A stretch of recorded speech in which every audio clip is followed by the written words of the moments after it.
যে ৰাজনীতি কৰা মানুহৰ কেতিয়াও অহংকাৰ হ'ব নালাগে। কোনোবা ঘটনাৰ পাকচক্ৰত মই কোনোবা এটা নিৰ্বাচনত জিকিলোঁ, কিন্তু তাৰ মানে ই নিশ্চিত নহয় যে অসমৰ ৰাইজে মোক ৰজা পাতিছে। যোৰহাটত মই লোকসভা জিকিলোঁ, অহংকাৰ গৌৰৱ। ডিব্ৰুগড়ত মই লোকসভা জিকিলোঁ, লখিমপুৰত মই লোকসভা জিকিলোঁ। অহংকাৰ গৌৰৱ দৰ্প বাঢ়ি বাঢ়ি গৈ থাকিলে 2 বছৰৰ ভিতৰতে সৰু বিধানসভাৰ নিৰ্বাচনতে মোক হৰুৱাই দিল। তাৰ মানে এই নিৰ্বাচনে এটা কথা স্পষ্টভাৱে বুজাই দিছে, সকলোকে শিক্ষা দিলে যে আজি জিকিছোঁ মানে তাৰ গ্যাৰেণ্টি নহয় যে অহাকালিও আমি জিকিম। মই যুৱ বিধায়কসকলক দুটা কথা ক'ব চেষ্টা কৰিম। তথ্যৰ পৰা কম, আক্ৰমণ কৰি নকওঁ। এজন ব্যক্তিক এটা পাৰ্লিয়ামেণ্টাৰী সিটত ভয়াৱহভাৱে অসমৰ মানুহে ইলেকশ্যন জিকাই দিলে 2024 চনত। মানুহে দেখা পালে যে ইয়াত গৌৰৱ আছে, দৰ্প আছে, অহংকাৰ আছে। 26ত 20,000 জিকা সিট এটা 23,000 ধৰুৱাই পঠাই দিলে। ই আমি ল'ব বিচৰা শিক্ষা। তাৰ মানে আমাৰ এই আসনখন কাৰো কাৰণেই পাৰ্মানেণ্ট নহয়। যদি ৰাইজে জিকাব পাৰে, ৰাইজে আমাক হৰুৱাব পাৰে। মই ভাবোঁ যেতিয়া আমি মনত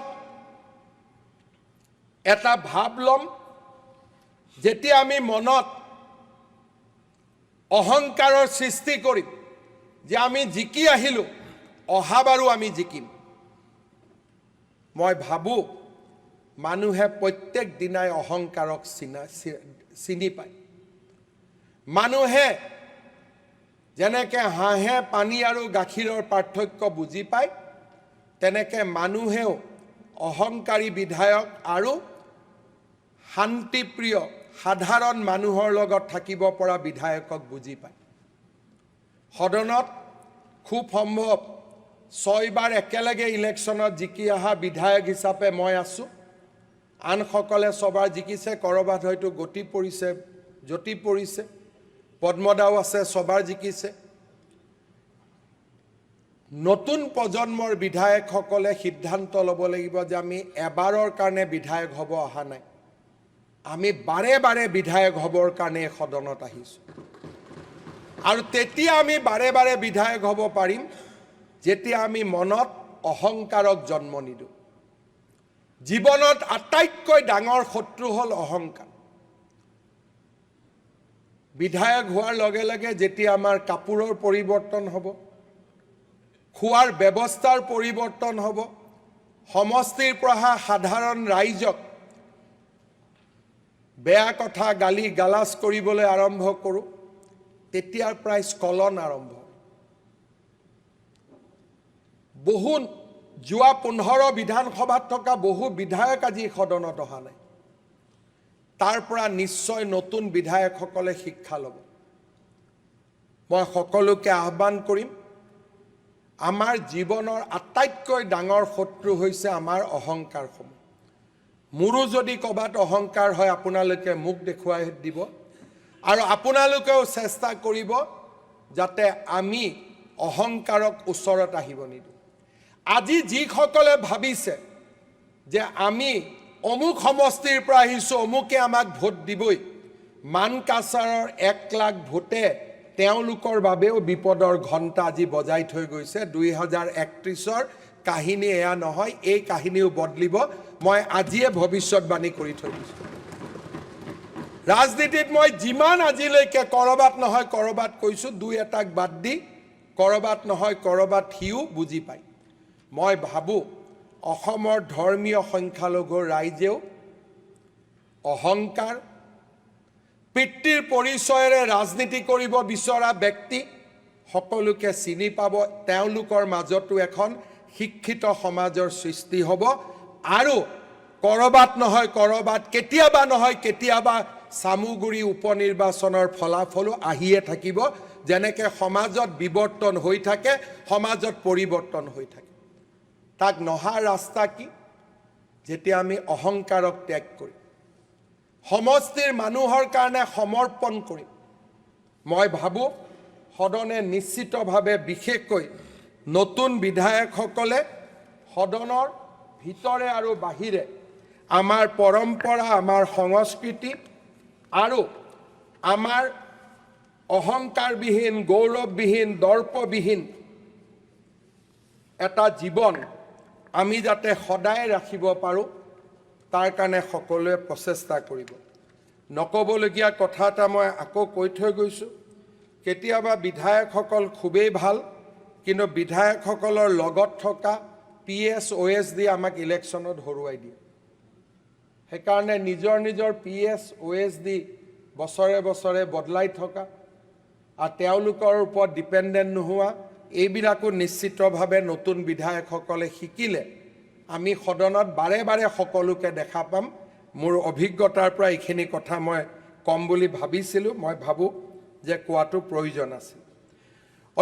কেৱল মাত্ৰ যোৰহাটৰ উৰণীয়া সেতুখনক বিৰোধিতা কৰাৰ কাৰণেই আজি অসমৰ শক্তিশালী নেতা এজন যোৰহাটত অত্যন্ত লজ্জাজনকভাৱে হাৰিবলগীয়া হৈছে। কাৰণ এটাই, যদি এজন ৰাজনৈতিক নেতাই কাজিৰঙাৰ এলিভেটেড কৰিডৰক সমালোচনা কৰে, গোলাঘাট আৰু গহপুৰৰ মাজৰ টানেলক সমালোচনা কৰে, নিজৰ সমষ্টিৰ নিৰ্মীয়মান উৰণীয়া সেতু যিয়ে লাখ লাখ ৰাইজক পৰিবহণৰ অসুবিধাৰ পৰা দূৰ কৰিব, তাক যদি সমালোচনা কৰিব খোজে, অসমৰ ৰাইজ ৰাজনৈতিকভাৱে ইমান সচেতন, ৰাইজে লগে লগে বুজি পায় যে এই নেতাজনে নিজে দিল্লীত থাকিব খোজে, কিন্তু আমাক মান্ধাতা যুগলৈ লৈ যাব খোজে। এই পাৰ্থক্য আজি অসমৰ ৰাইজে বুজি পোৱা হৈছে। অসমৰ ৰাইজক এতিয়া অজ্ঞানতাৰ অন্ধকাৰত ৰখাৰ যিটো পৰিৱেশ, সেই পৰিৱেশ এতিয়া উকলি গৈছে। এই ইলেকশ্যনৰ মেণ্ডেটে, এই ইলেকশ্যনৰ যি ফলাফল, এই ফলাফলে স্পষ্টভাৱে প্ৰমাণ কৰিছে যে অসমৰ ৰাইজে কোনো উদ্যোগপতিক বেয়া নাপায়। অসমৰ ৰাইজে তাকেই ভাল পায় যোনেই নেকি অসমৰ বিকাশত বৰঙণি বিচাৰি দিব খোজে। অসমৰ ৰাইজে উদ্যোগীকৰণ বিচাৰে, অসমৰ ৰাইজে অৰ্থনৈতিক উন্নতি বিচাৰে, অসমৰ ৰাইজে বাহিৰত কাম কৰা লাখ লাখ যুৱক যুৱতীক অসমলৈ মৰ্যাদা সহকাৰে উভতাই আনিব খোজে। অন্ধকাৰৰ কলীয়া ডাৱৰৰ পৰা আমাৰ ৰাজ্যৰ জনতাই এতিয়া বিকাশমুখী সুৰুজৰ পথেৰে যাব বিচাৰে। আৰু এই ইলেকশ্যনৰ ভাৰ্ডিক্টেই আছিলে ডেভেলপমেণ্টৰ ভাৰ্ডিক্ট, বিকাশৰ ভাৰ্ডিক্ট। অধ্যক্ষ মহোদয়, নিৰ্বাচনৰ কথা কোৱাৰ প্ৰাক মুহূৰ্তত এই সদনে অহা 5টা বছৰত শিকিবলগীয়া আৰু 2টা কথা মই এই সদনত নিশ্চিতভাৱে উল্লেখ কৰিম। অধ্যক্ষ মহোদয়, এই ইলেকশ্যনে এটা কথা স্পষ্টভাৱে প্ৰমাণ কৰিলে যে পাৰ্চনেল এটেক আৰু সমালোচনাক অসমৰ ৰাইজে কেতিয়াও সমৰ্থন নকৰে। এই 5টা বছৰত বিধানসভাৰ বাহিৰতে হওক বা বিধানসভাৰ ভিতৰতে হওক, এটা বিশেষ ৰাজনৈতিক দলে কল্পনা কৰিছিল যে মুখ্যমন্ত্ৰীৰ পৰিয়ালক আক্ৰমণ কৰিলে আমি নিৰ্বাচনত জিকিব পাৰোঁ। এটা সময়ত তেওঁলোক ইমানলৈকে গৈছিলে যে মুখ্যমন্ত্ৰীৰ পৰিয়ালৰ পত্নীৰ 3খন ৰাষ্ট্ৰৰ ডুপ্লিকেট পাছপোৰ্ট বনাই ৰাজ্যৰ জনসাধাৰণক বিপথে পৰিচালিত কৰাৰো চেষ্টা কৰিছিল। অসমৰ ৰাইজে সিদ্ধান্ত কি দিলে যে আমি অসমৰ ডেভেলপমেণ্ট বিচাৰোঁ, আমি অসমৰ বিকাশ বিচাৰোঁ, আমি কাৰো ব্যক্তিগত পৰিয়াল ভিত্তিক আক্ৰমণ অসমৰ ৰাইজে নিবিচাৰে। আজি 5টা বছৰত সদনৰ ভিতৰে বাহিৰে এজেণ্ডাই আছিল যে মুখ্যমন্ত্ৰীৰ পত্নী পৰিয়ালক আক্ৰমণ কৰা, এজন বিধায়কৰ ঘৰৰ পৰা অধ্যক্ষ মহোদয় তেওঁ সদনতো আছে তেওঁৰ ঘৰৰ বাহিৰৰ পৰা 2 ট্ৰাক আমি লিফলেটেই উদ্ধাৰ কৰিছিলোঁ য'ত নেকি মোৰ পৰিয়ালৰ বিৰুদ্ধে অকথ্য কথাৰে তাত লিখা হৈছিল দুখন ট্ৰাক আৰু তাত মই নাম ক'ব খোজা নাই ইয়াত বহি আছে নিজেও বুজি পাইছে যে 2খন ট্ৰাকত অকল লিফলেটেই বনাই লোৱা হৈছে মই যেতিয়া তেওঁ সুধিছিলোঁ বাবা এইবোৰ কিয় বনাইছিল তেওঁ কৈছিল মই বনোৱা নাই মোক বনাই দিছিলে কোনে বনাই দিছিলে নেতাজনৰ নামটো আমি সকলোৱে জানো কোৱাৰ কোনো প্ৰয়োজন নাই মোক পৰহি দিনা স্বীকাৰো কৰিছে যে লিফলেট মই বনোৱা নাছিলোঁ দাদা মোক অমুকে বনাই দিছিলে মই নামটো ক'ব খোজা নাই কাৰ নাম কৈছিলে অৰ্থাৎ তেওঁলোকৰ ৰাজনীতি ক'ত আছে এটা সময়ত ৰাজনীতি সমষ্টিৰ উন্নয়ন বিকাশ নহয় পৰিয়ালক আক্ৰমণ কৰা ৰাজনীতি মই অধ্যক্ষ মহোদয় আপোনাক এখন বাতৰি কাকত দেখাম মই নামো ক'ব পাৰোঁ প্ৰতিদিন বাতৰি কাকত যোৱা 3 মাহত আপুনি যদি পেপাৰ ওলাই লয় এদিন পেপাৰত 19টা নিউজ আইটেম মোৰ বিৰুদ্ধে আছিল এখন পেপাৰত পেজ কেইটা যদি 12টা 13টা পেজৰ স্পৰ্টছ পেজ কালচাৰেল পেজ বাদ দি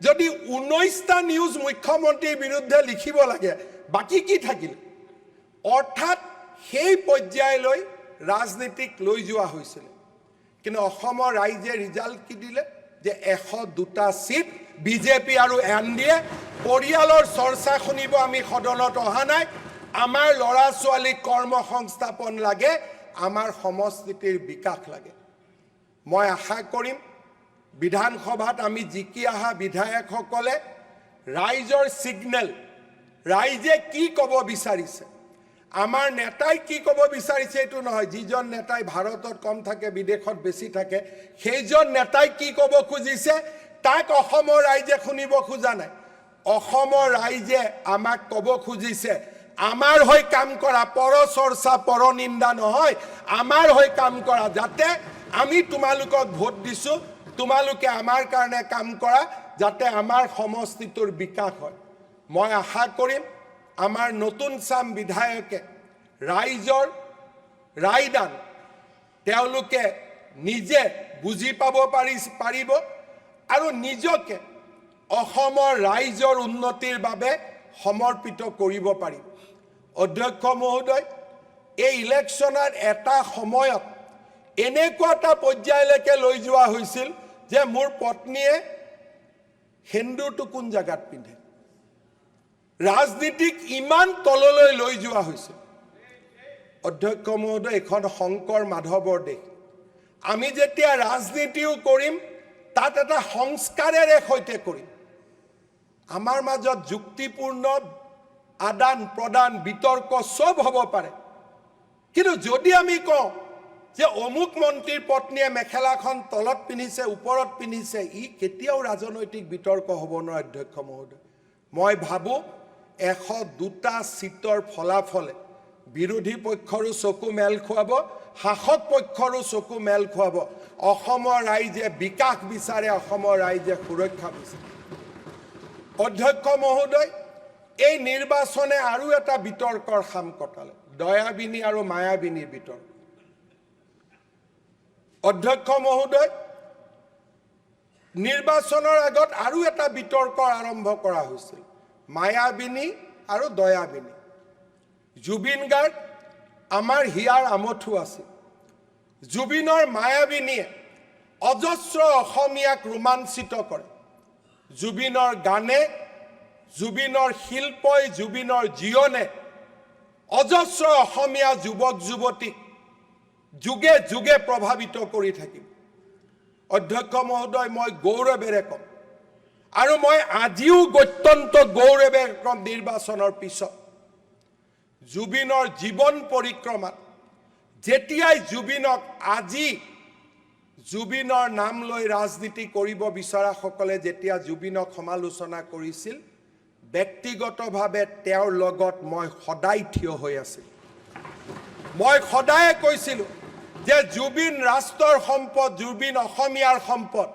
জুবিনক জীৱনত সমালোচনা নকৰিবা জুবিনৰ যেতিয়া মৃত্যু হ'ব আমি সকলোৱে কান্দিব লাগিব আৰু ই মোৰ কোৱা কথা নহয় মোৰ এই বক্তব্য বহুকেইটা বক্তব্য ছ'চিয়েল মিডিয়াত ঘূৰি আছে অধ্যক্ষ মহোদয় জুবিনক জীৱনত সন্মান কৰা আৰু মৃত্যুৰ পিছত ব্যৱহাৰ কৰিব বিচৰা দুখন সমাজৰ সৃষ্টি হৈছিল ইলেকশ্যনৰ আগত যিসকলে জীৱনকালত জুবিনক নিৰ্মমভাৱে সমালোচনা কৰিছিল তেওঁলোকে জুবিনৰ সমাধিলৈ গৈ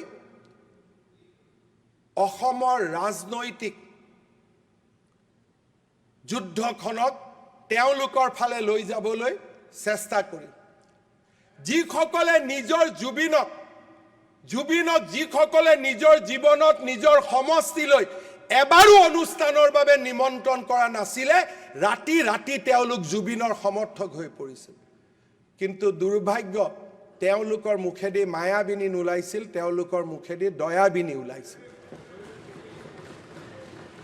কোনো কথা নাই যিসকলে নিজৰ সমষ্টিত বাংলাদেশৰ পৰা সদায় গায়ক আনিছিল ৰাতি ৰাতি তেওঁলোক জুবিন গাৰ্গৰ সমৰ্থক হৈ পৰিল অধ্যক্ষ মহোদয় আপুনি বৰপেটাত ৰাজনীতি কৰে বৰপেটাৰ বহু অঞ্চলত যোৱা 30 বছৰত এবাৰো জুবিন গাৰ্গৰ অনুষ্ঠানটো হোৱা নাছিল তাৰ পৰা বাছে বাছে মানুহ জুবিনৰ সমাধিলৈ আহিব আৰম্ভ কৰিলে জুবিনৰ সমাধিলৈ আহিবলৈ আৰম্ভ কৰিলে আমি মায়াবিনীবিলাক কৰবাত পিছুৱাই গলো দয়াবিনীবিলাক আগুৱাই গল মায়াবিনী পিছুৱাই গল দয়াবিনীবিলাকে সমাধি ক্ষেত্ৰখন দখল কৰি ল'লে এতিয়া কোনো নাই অধ্যক্ষ মহোদয় বৰপেটাৰ বহু ঠাইত জুবিন গাৰ্গে প্ৰগ্ৰাম কৰিছে বহু ঠাইত কৰা নাই মই সেইটো কৈছো কৰাবিলাকতো চবেই জানো বৰপেটা ভবানীপুৰ সৰভোগতো বহুত বাৰ কৰিছে বৰপেটা ৰোডত বহুত বাৰ কৰিছে ক'ত কৰা নাই মই এইটোহে কৈছো হাউলিতো কৰিছে স্যাৰ হাউলিতো আমাৰ জাগা ভাই মোৰো সমষ্টি আছে স্যাৰ ময়ো আছো তাতে মই জাগাৰ কেইটা মই নাম ল'ব খোজা নাই নাম ল'লে উত্তৰ দিব নোৱাৰিব বৰবালা কলগাছিয়া এইবিলাক অঞ্চলতো কৰিছে নহয় এইবিলাকতো কলগেছিয়াটোতো আমাৰ গোটেই অসমীয়া সমাজৰ পৃষ্ঠভূমি আছিলে এতিয়াহে কোনোবাই দখল কৰি ল'লে বৰপেটাটো আমাৰে জাগা আছিল মহাপুৰুষ শংকৰদেৱে তাত আছিলে হাউলিটো আমাৰে আছিলে আমিও আছো স্যাৰ আপুনি পিছত আহিলে নকৰিব স্যাৰ আমি 500 বছৰৰ পৰা আছো আমিও আছো স্যাৰ ভাৰত বিভাজনৰ বহু আগৰ পৰাই আছো মই এইটোতো বা নিজে কৈছে তো মানিছো সমাজখন ভাগ নকৰিব স্যাৰ মোৰতো ভাগ কৰাই কাম নকৰিব মইতো কাৰণ আমিও অবিভক্ত ভাৰতবৰ্ষৰে মানুহ আপোনাৰ মই নামে লোৱা নাই আপুনি নিজে নিজৰ গাত লৈ আছে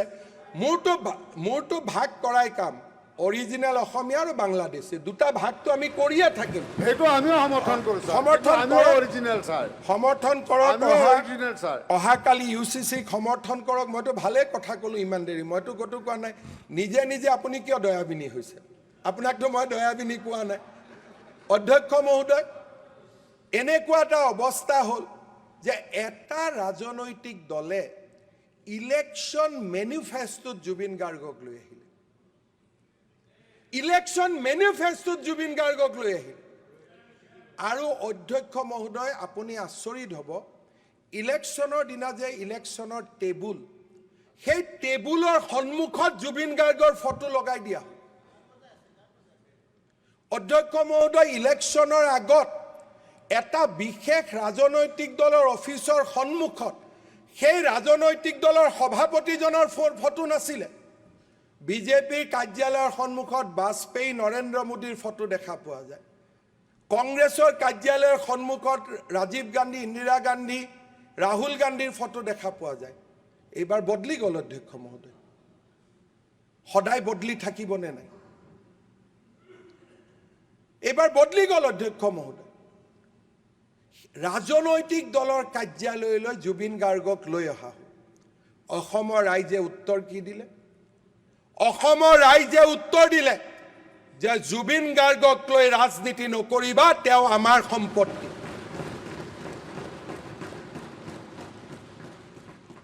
ই আমাক শিকাই থৈ গ'ল যে ভূপেন হাজৰিকাক লৈ ৰাজনীতি নহয় জুবিন গাৰ্গক লৈ ৰাজনীতি নহয় শংকৰদেৱক লৈ ৰাজনীতি নহয় মাধৱদেৱ দামোদৰদেৱক লৈ ৰাজনীতি নহয় জ্যোতিপ্ৰসাদ আগৰৱালা বিষ্ণুপ্ৰসাদ ৰাভাক লৈ ৰাজনীতি নহয় এনে এক দুৰ্ভাগ্যজনক পৰিৱেশলৈ লৈ গ'ল দয়াবিনী মায়াবিনী ৰৈ ৰৈ বিনালে ৰৈ ৰৈ কেতেকী।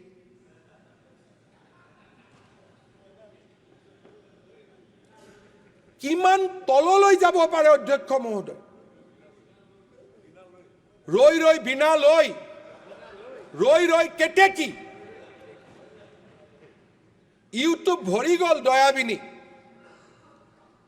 অধ্যক্ষ মহোদয়, আজিৰ দিনটোত আমি সংকল্প ল'ব লাগিব যে অসমৰ জাতীয় জীৱনৰ সিংহ পুৰুষসকলক লৈ আমি ৰাজনীতি নকৰোঁ। এই নিৰ্বাচনে আমাক শিকাই থৈ গ'ল দুটা মেছেজ। পৰিয়ালক লৈ ৰাজনীতি নহয়। কিবা আছে আদালতত যোৱা, কোৰ্টত যোৱা, যি আছে সমাধান কৰা। আৰু শংকৰদেৱ, মাধৱদেৱ, জ্যোতি, বিষ্ণু, ফণী শৰ্মা, জুবিন গাৰ্গ, ভূপেন হাজৰিকা, উপেন ব্ৰহ্ম, ইয়াক লৈ ৰাজনীতি নহয়। অৰ্থাৎ অসমৰ মানুহে জাতীয় জীৱনৰ সিংহ পুৰুষসকলক লৈ কৰা ৰাজনীতিক কেতিয়াও মানি নলয়। জুবিন গাৰ্গৰ নামত মুখ্যমন্ত্ৰী হোৱাৰ সপোন দেখিব লাগে নেকি অধ্যক্ষ মহোদয়? কি কৰি দিলে অসমৰ মানুহে? 19 জনলৈ নমাই দিলে। আৰু 19 জনৰো 18 জন মাত্ৰ এটা বিশেষ সম্প্ৰদায়ৰ MLA। ইয়াতকৈ দুখ লগা। দয়াবিনী পুৰা অপাৰেশ্যন কৰি উলিয়াই দিলে। ইয়াতকৈ দুখ লগা পৰিৱেশ কি হ'ব পাৰে? প্ৰত্যেকটো ইলেকশ্যনে আমাক শিকায় অধ্যক্ষ মহোদয়। এই ইলেকশ্যনে দুটা কথা আমাক শিকাই থৈ গ'ল যে ভূপেন হাজৰিকা, জুবিন গাৰ্গ, শংকৰদেৱক লৈ ৰাজনীতি নহ'ব, উপেন ব্ৰহ্মক লৈ ৰাজনীতি নহ'ব। এই ইলেকশ্যনে আমাক শিকাই থৈ গ'ল যে মানুহে বিকাশৰ বাবে ভোট দিয়ে, মানুহে নিজৰ জীৱনৰ কাৰণে সুৰক্ষাৰ বাবে ভোট দিয়ে। পৰ চৰ্চা আৰু পৰ নিন্দাৰে ইলেকশ্যন জিকিব নোৱাৰি। তাক অসমৰ মানুহে শিকাই থৈ।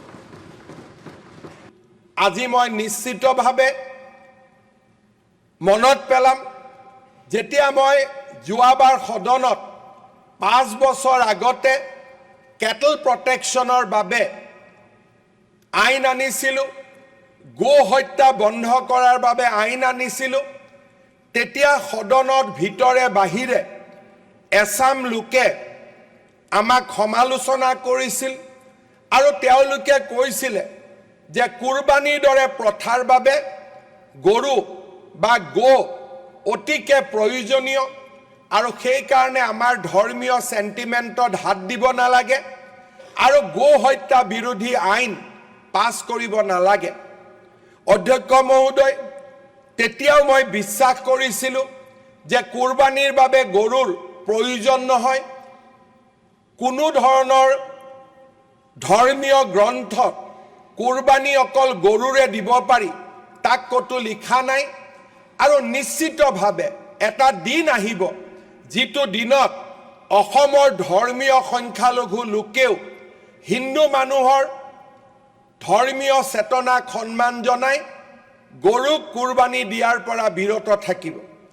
মোৰ আশা আছিলে, এনেকুৱা সময়ো আছিলে যে ধুবুৰীৰ দৰে চহৰত কুৰবানী দিয়াৰ পিছত হোৱা ঘটনাই হিংসাত্মক ঘটনাৰ ৰূপ লৈছিলে।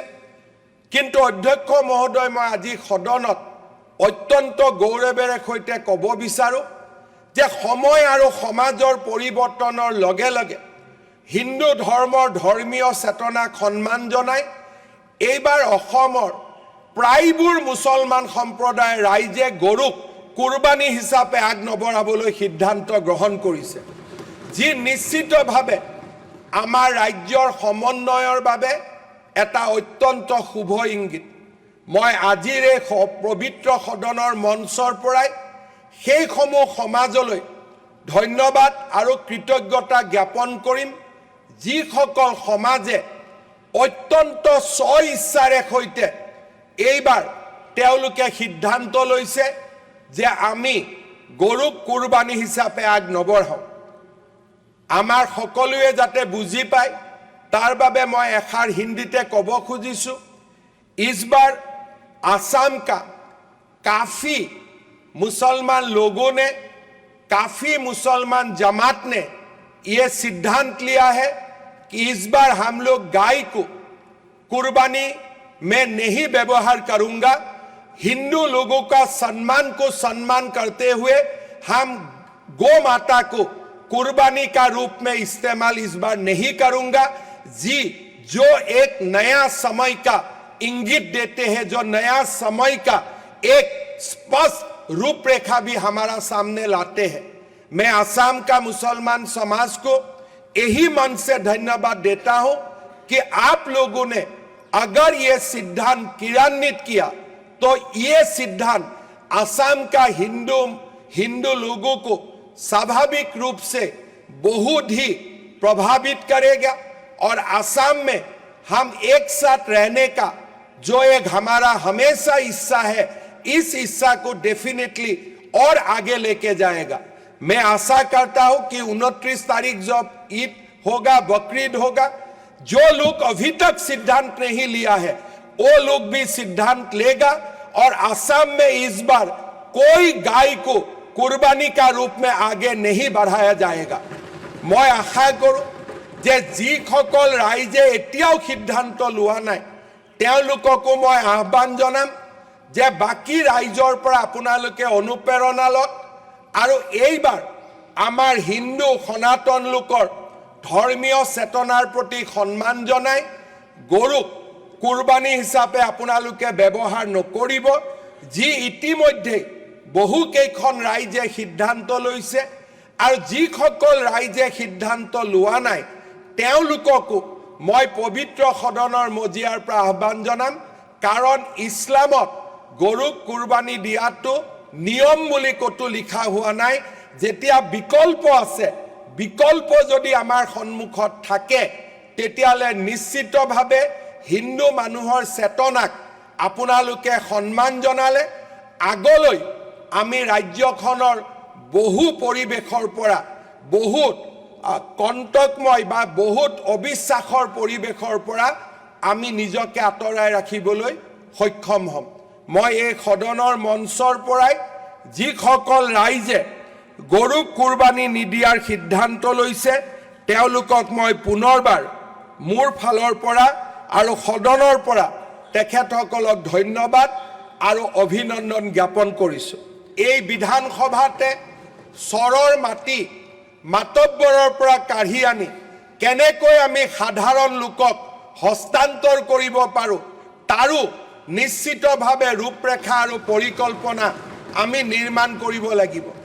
চৰত বা বিভিন্ন অঞ্চলত অবৈধভাৱে যিসকলে ভূমিহীন নোহোৱা স্বত্তেও অবৈধভাৱে যি লাখ লাখ বিঘা মাটি দখল কৰি আমাৰ ৰাজ্যৰ উন্নয়নত বাধাৰ সৃষ্টি কৰিছে তেনে লোকসকলকো আমি সেই ধৰণৰ মাটিৰ পৰা উচ্ছেদ কৰি এই মাটি আৰু ভূমিক অসমৰ বিকাশৰ কামত আমি নিশ্চিতভাৱে ব্যৱহাৰ কৰিব লাগিব। যুৱক সমাজৰ সুৰক্ষা, মহিলাৰ সুৰক্ষা আমাৰ প্ৰাথমিক দায়িত্ব হ'ব লাগিব। আমি যেতিয়া নিৰ্বাচনত আছিলোঁ ৰাইজক আমি প্ৰতিশ্ৰুতি দিছিলোঁ যে আমি 2 লাখ যুৱক যুৱতীক আমি কৰ্ম সংস্থাপন দিম। আজি ৰাইজে হয়তো মোক মনত নেপেলাব, কিন্তু মুখ্যমন্ত্ৰী হিচাপে দায়িত্ব গ্ৰহণ কৰাৰ এই পবিত্ৰ মুহূৰ্তত মই নিজকে নিজে মনত পেলাইছোঁ যে 2 লাখ যুৱকক চৰকাৰী চাকৰি দিয়াৰ দায়িত্ব এইখন চৰকাৰে মূৰৰ ওপৰত ল'ব লাগিব আৰু আমি 2 লাখ যুৱক যুৱতীক নিশ্চিতভাৱে আমি কৰ্ম সংস্থাপন দিব লাগিব।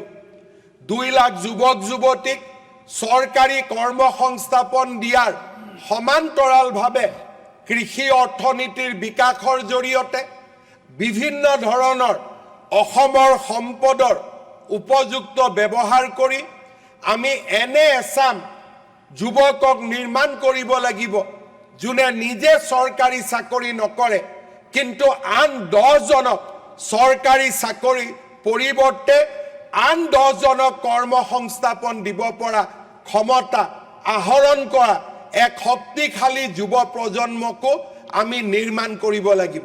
যদি 2 লাখ যুৱকে চৰকাৰী কৰ্মসংস্থাপন পায় আমি 10 লাখ যুৱকক নিৰ্মাণ কৰিব লাগিব যোনে আন 10 জনক কৰ্মসংস্থাপন দিব পাৰে তেনে এক উদ্যমিতাৰে পূৰ্ণ আমি এক যুৱ প্ৰজন্মক আমি সৃষ্টি কৰিব লাগিব আত্মসহায়ক গোটৰ জৰিয়তে অসমৰ মহিলা সমাজৰ মাজত যি এক এসপাইৰেশন সৃষ্টি হৈছে আকাংক্ষাৰ সৃষ্টি হৈছে তাক আমি নিৰ্বাচনৰ সময়ত সকলোৱে ওচৰৰ পৰা দেখা পাইছো অসমৰ মহিলা সমাজে ঘৰৰ দায়িত্ব পালন কৰাৰ পিছতো তেওঁলোকে ঘৰৰ মাত্ৰ পাকঘৰৰ দায়িত্ব নহয় ঘৰৰ অৰ্থনৈতিক দায়িত্ব আমাৰ মহিলাসকলে ল'ব বিচাৰে আমাৰ মহিলাসকলে ঘৰৰ চাৰিবেৰৰ পৰা ওলাই পৰিয়ালটোৰ সমৃদ্ধিত তেওঁলোকে বৰঙণি যোগাব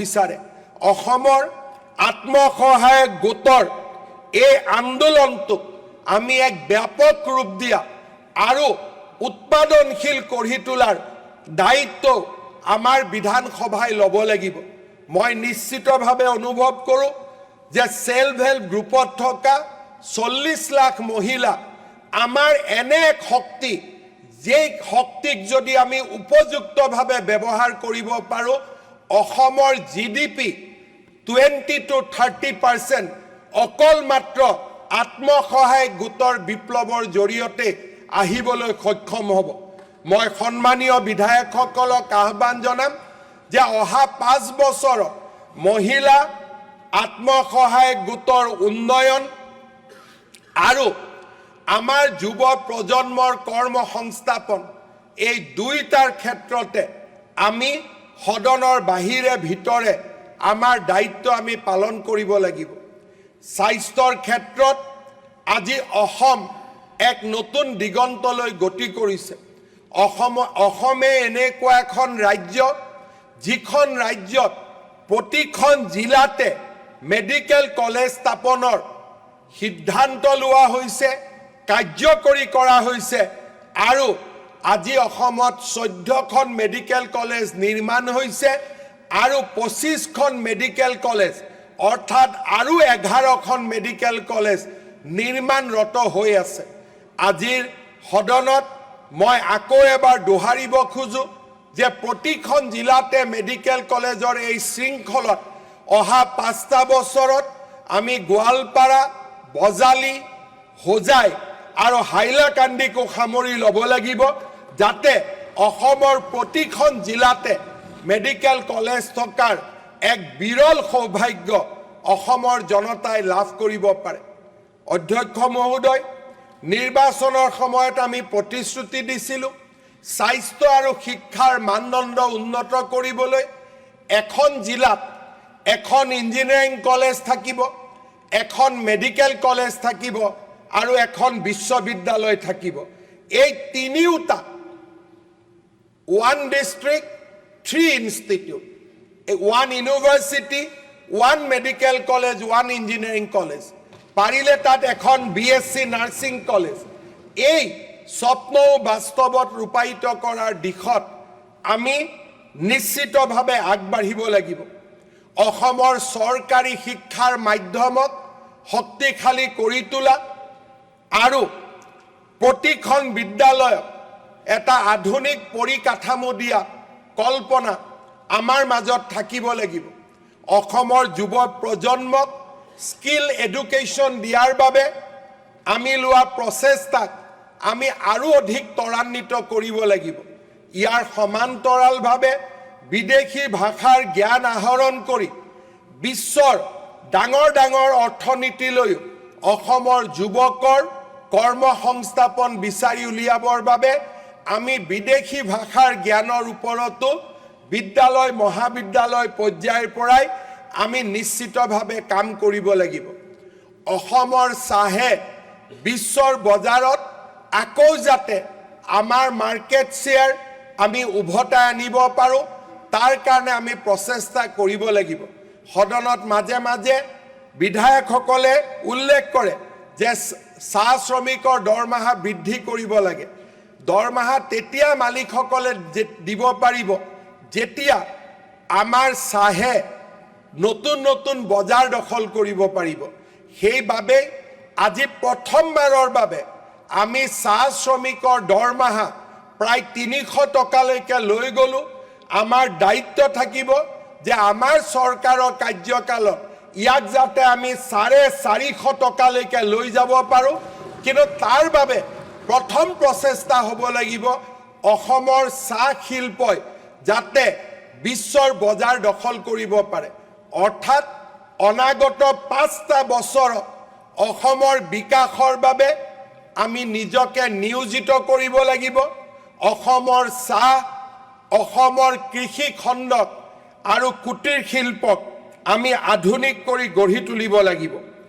ৰাজ্যৰ আধুনিকতাৰ উদ্যোগীকৰণৰ এক নতুন উদাহৰণ হিচাপে জাগিৰোডৰ নিৰ্মীয়মান টাটাৰ ছেমি কণ্ডাক্টৰে আজি সমগ্ৰ বিশ্বৰ দৃষ্টি আকৰ্ষণ কৰিব পাৰিছে। টাটা ছেমি কণ্ডাক্টৰৰ সমান নামৰূপত নিৰ্মাণ আৰম্ভ হোৱা ফাৰ্টিলাইজাৰ মেনুফেকচাৰিং ইউনিট আৰু চাপৰত হ'বলগীয়া 3200 মেগাৱাটছৰ থাৰ্মেল পাৱাৰ প্ৰজেক্টে অসমক মেনুফেকচাৰিঙৰ ক্ষেত্ৰতো এটা শক্তিশালী নাম হিচাপে আজি নিশ্চিতভাৱে লৈ যাব। নুমলীগড় ৰিফাইনেৰীৰ এক্সপানশ্যন আৰু এই ডাঙৰ ডাঙৰ প্ৰকল্পসমূহে অসমৰ অৰ্থনীতিত ইতিবাচক ৰূপ দিব। বিধায়কসকলক নিশ্চিতভাৱে মই আহ্বান জনাম যে একাংশ লোকে উদ্যোগীকৰণৰ ওপৰত কেইজনমান পুঁজিপতিৰ নাম লৈ উদ্যোগীকৰণৰ ওপৰত এটা নিগেটিভ ঋণাত্মক বাতাবৰণ সৃষ্টি কৰিব বিচাৰে। কিন্তু আমি সকলোৱে মনত পেলাব লাগিব যে অসমত যদি আমি উদ্যোগ নকৰোঁ, অসমৰ লাখ লাখ যুৱকে সাব হিউমেন ষ্টেণ্ডাৰ্ডত অন্ধ্ৰপ্ৰদেশত কাম কৰিব, কেৰালাত কাম কৰিব, কৰ্ণাটকত কাম কৰিব আৰু মৃত্যুৰ সময়ত তেওঁলোকৰ মৃত দেহটো দেউতাক মাকে দেখা নাপায়। তেনেকুৱা পৰিস্থিতি আমি কেতিয়াও মানি ল'ব নোৱাৰোঁ। আমি এনেকুৱা এখন সমাজৰ নিৰ্মাণ কৰিব লাগিব যিখন সমাজই এজন যুৱককো বাহিৰত কাম কৰিবৰ কাৰণে নপঠায় আৰু অসমৰ উদ্যোগীকৰণৰ আন্দোলনে এই গোটেই যুৱক সমাজক অসমলৈ উভতাই আনিব। তেনে আমি সাহসী পথেৰে আগবাঢ়িব লাগিব। মই অধ্যক্ষ মহোদয় নিশ্চিতভাৱে বুজি পাওঁ যেতিয়া সমাজত পৰিৱৰ্তনৰ কাৰণে চেষ্টা কৰা যায়, স্থিতাৱস্থাক যিসকলে ভাল পায় তেওঁলোকে তাত প্ৰতিবাদ কৰে। যেতিয়া আমাৰ বিমানবন্দৰ আমি যেতিয়া প্ৰাইভেটাইজ কৰিছিলোঁ তেতিয়া বহু লোকে আমাক সমালোচনা কৰিছিল। কিন্তু আজি অসমৰ গুৱাহাটী বিমানবন্দৰে আধুনিক অসমৰ চিনাকিলৈ ৰূপান্তৰ হৈছে আৰু বাহিৰলৈ গ'লে গুৱাহাটী বিমানবন্দৰৰ কথা কৈ মানুহে অসমীয়াক শ্ৰদ্ধাৰে নতুনকৈ চাবলৈ শিকিছে। গুৱাহাটীলৈ যোনে আহে নামাৰ লগে লগে গুৱাহাটী বিমানবন্দৰৰ সৌন্দৰ্য দেখি চমক খাই উঠে আৰু অসমীয়াক এক আধুনিক জাতি হিচাপে স্বীকৃতি দিবলৈ বাধ্য হয়। স্থিতাৱস্থাৰ বিৰুদ্ধে আৰু ৰাইজৰ কল্যাণৰ বাবে কাম কৰাৰ সাহস এই বিধানসভাৰ থাকিব লাগিব। যেতিয়া উৰণীয়া সেতু নিৰ্মাণ হয় তাক বিৰোধিতা কৰা যায়, কিন্তু আমি জানিব লাগিব যে উৰণীয়া সেতু নিৰ্মাণ হোৱাৰ লগে লগে ৰাইজে আশীৰ্বাদ দিয়া আৰম্ভ কৰে।